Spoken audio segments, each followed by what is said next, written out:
Hi guys, welcome back to my channel. Today I'm going to show you how you can exchange your player to become a club points. So what you need to do is tap the exchange button at the bottom of your screen. This is the club points. You can get until 8,000 club points with one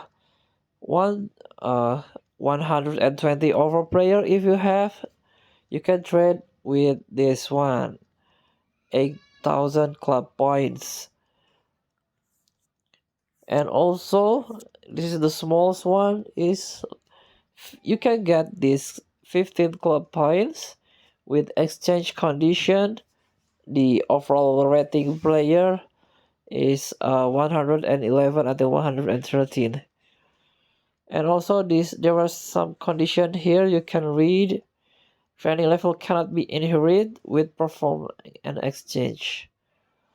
Please perform any necessary transfer before the exchange.